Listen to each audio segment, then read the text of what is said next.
Shalom saudara, jumpa lagi dengan saya Hendra Kusuma di program pembelajaran firman Tuhan dan juga motivasi untuk kehidupan kita semuanya.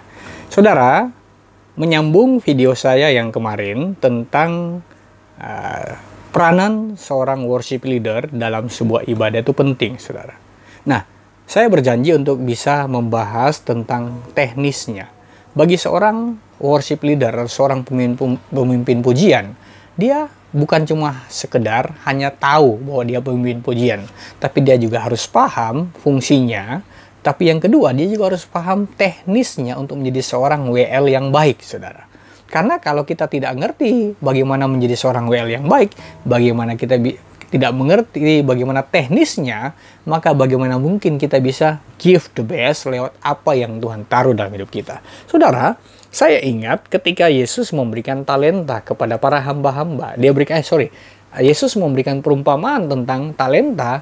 Ada seorang tuan yang memberikan talenta kepada hamba-hambanya ketika dia akan pergi keluar kota. Nah, kita tahu bersama ada hamba-hamba yang bisa memaksimalkan talentanya, tetapi ada satu orang hamba yang justru mengubur talentanya. Justru itulah yang Yesus sangat marah, tuannya sangat marah, dan itulah gambaran banyak orang percaya punya talenta tapi tidak mau dimaksimalkan. Jadi kalau saudara merasa bahwa saudara adalah orang yang punya talenta untuk menjadi seorang worship leader dan saudara dijadwalkan di gereja dan dipercayakan pelayanan ini, tentu pasti saudara harus benar-benar bisa menjadi orang yang juga memaksimalkan talenta itu. Nah, kita akan bahas bersama bagaimana teknisnya untuk menjadi seorang worship leader. Tentu pasti kita sudah paham kemarin.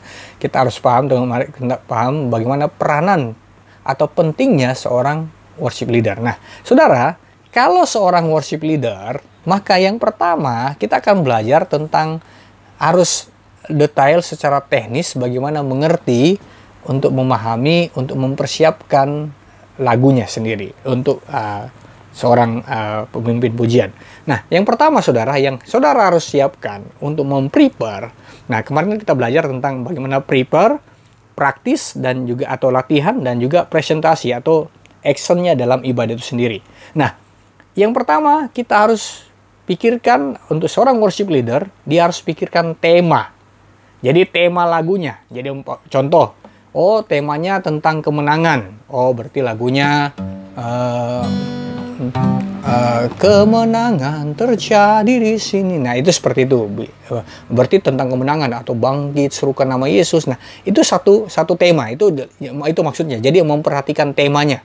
Jadi seorang worship leader, dia ketika memprepare untuk persiapan ibadah, untuk mempersiapkan lagunya, dia harus pikirkan temanya. Dia minggu ini mau belajar, minggu ini mau bicara tentang apa temanya? Tentang kasih. Tentu lagu-lagunya bersifat kasih. Atau tentang temanya tentang kemenangan. Lagunya berarti kemenangan, ada victory atau bagaimana kemenangan yang Tuhan berikan. Nah, itu lagu-lagunya, dan tentu pasti banyak lagu-lagu yang kita sudah tahu. Nah, selain tema, ada song list-nya. Nah, jadi ini penting. Song list itu ada daftar lagu. Daftar lagu itulah yang menentukan juga nantinya. Nah, jadi seorang pemimpin pujian dia harus mengerti daftar lagunya. Nah, dari tema-tema yang sudah tema yang sudah ditentukan, terus dia siapkan song list-nya atau daftar lagunya, list lagunya. Nah, lagu-lagunya mulai dari worship-nya, praise-nya atau worship-nya lagi. Nah, itu diperhatikan. Itu yang kedua. Yang ketiga, nada dasarnya. Nah, kekurangan dari seorang WL biasanya yang tidak memahami nada dasar biasanya campur baur nih. Lagu ini yang namanya di D. Terus dia ambil lagu yang nada dasarnya harusnya dia sama dong, cari yang nada dasarnya D juga, tapi dia ambil yang nada dasarnya mainnya di F atau mainnya di G. Nggak ketemu dong. Nah, kalau mau medley, tentu pasti harus nada dasarnya minimal sama. Tapi kalaupun tidak sama, harus dipersiapkan. Dia harus tahu nada dasarnya di mana.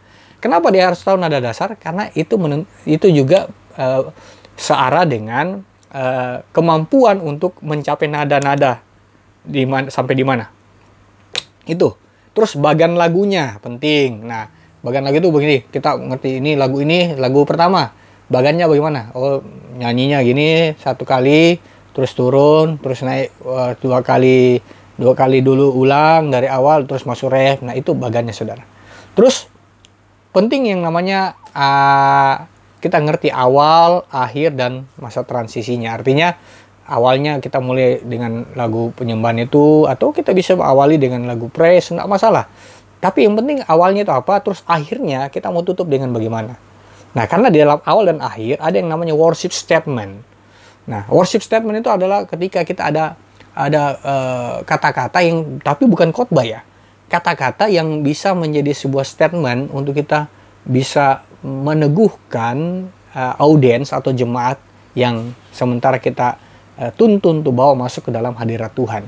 Umpamanya kalau worship statement itu Tuhan itu baik, Tuhan itu luar biasa. Nah, itu worship statement, atau dia Tuhan yang luar biasa, dia Tuhan yang baik. Nah, itu, tapi bukan khotbah.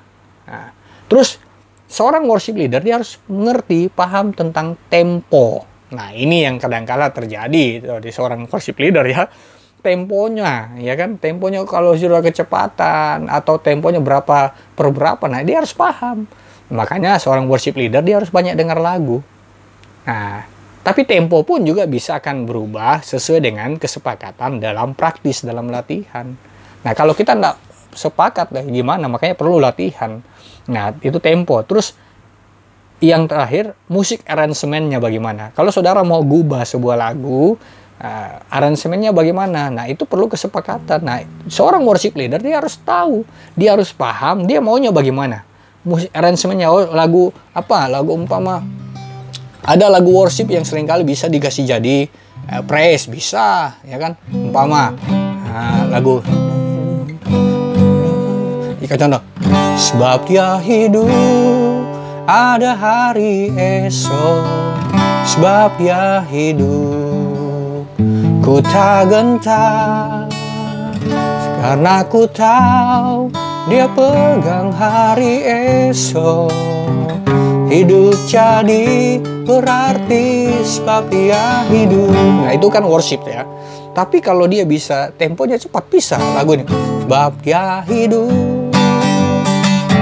ada hari esok, sebab dia hidup ku tak gentar, karena ku tahu dia pegang hari esok.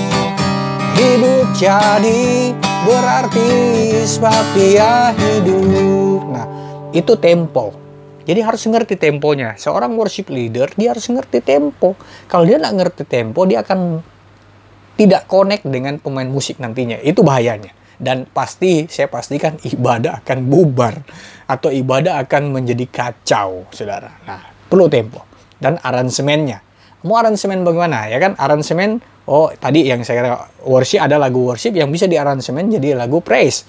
Ada juga lagu praise yang bisa diaransemen jadi worship. Nah, tergantung dari rehearsal kita atau latihan kita, bagaimana kesepakatannya. Nah, terus seorang worship leader, dia harus paham yang namanya emotional listening, mendengar emosi.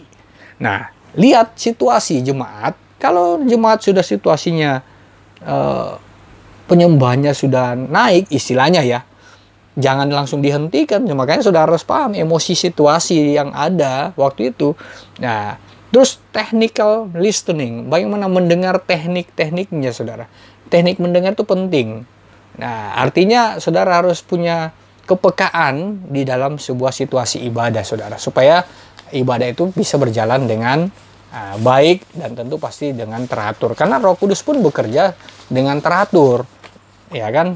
Bekerja teratur dan tidak serampangan gitu saja, saudara. Nah, bagaimana mempersiapkan bersama dengan tim?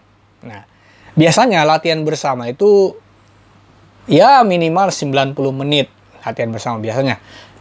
Apa latihan bersama dalam meeting tim itu? Umpama sebelum untuk lebih lanjut lagi dalam masuk latihan yang lebih dalam lagi, saudara. Nah, ada yang namanya meeting tim itu penting. Jadi di dalam meeting itu WL menjelaskan kepada tim tentang tema pesan yang ingin disampaikan. Jadi seorang worship leader dia akan punya peranan untuk menyampaikan, menjelaskan kepada tim player atau tim pelayan untuk tentang bagaimana tema atau pesan yang ingin disampaikan kepada audiens atau pada jemaat. Terus ada yang namanya music director. Nah, tentu pasti dalam tim player itu ada yang namanya music director. Yang biasanya itu pemain keyboard, tapi tergantung tergantung dilihat di situ yang mana yang mengaransemen, yang mana yang ngerti, yaitu music directornya menjelaskan kepada. Jadi music director itu yang menentukan dan menjelaskan kepada tim tentang aransemen dan alur lagu. Nah, kayak tadi saya bilang bahwa ada worship yang bisa dikasih praise, ada lagu praise yang bisa dijadikan worship. Nah, terus WL, worship leader dan seorang music director itu harus punya saling komunikasi. Karena jika ternyata ada hal-hal yang kurang atau tidak bekerja dengan yang direncanakan. Nah, itu perlu komunikasi.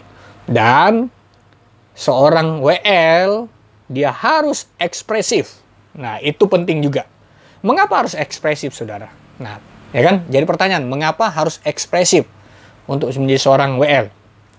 Karena yang pertama, kita ini masih hidup, ya kan? WL itu masih hidup, jadi harus ekspresi. Kecuali kaku, mari saudara, kita angkat pujian, orang cuma takut, semua pada lari, saudara. Jadi seorang WL itu harus ekspresif. Kenapa ekspresif? Karena masih hidup. Dan yang dilayani pun, audiens itu masih hidup juga dan harus punya ekspresi. Dan ingat bahwa seorang WL atau seorang pemimpin pujian, bahkan pelayan-pelayan, mereka adalah inspirator, bukan motivator, inspirator. Orang-orang harus terinspirasi untuk ikut menyembah kepada Tuhan. Dan mengapa harus ekspresif? Karena kita menyembah Tuhan yang hidup. Ya kan? Kita menyembah Tuhan yang hidup. Dan yang terakhir, kenapa kita harus ekspresif dalam melayani Tuhan? Karena Tuhan hidup di dalam hidup saudara dan saya.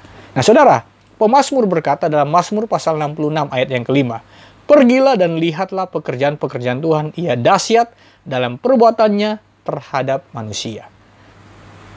Mazmur 150 juga berkata, "Biarlah segala yang bernafas memuji Tuhan."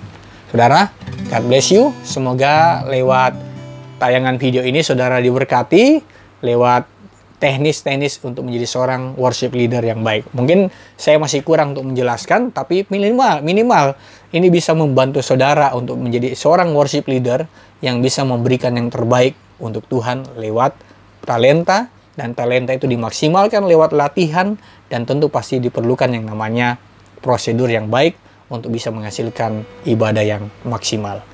Tuhan memberkati kita semuanya, dan saudara jangan lupa like channel ini untuk bisa tetap mendukung channel ini, bisa jalan terus, dan saudara bisa like, saudara bisa komen untuk bertanya, dan juga saudara jangan lupa, yang penting saudara subscribe dan nyalakan loncengnya. Dan saudara bisa share video ini kepada siapa saja yang saudara kasih, bahkan semua teman-teman pelayan saudara di gereja, dan saudara bisa dapat notifikasi dari setiap pembelajaran firman Tuhan dan juga teknik-teknik pelayanan yang saya ingin bagikan buat saudara dan saya. God bless you ya. Tuhan memberkati semuanya. Sampai jumpa pada tayangan video berikutnya. Amin.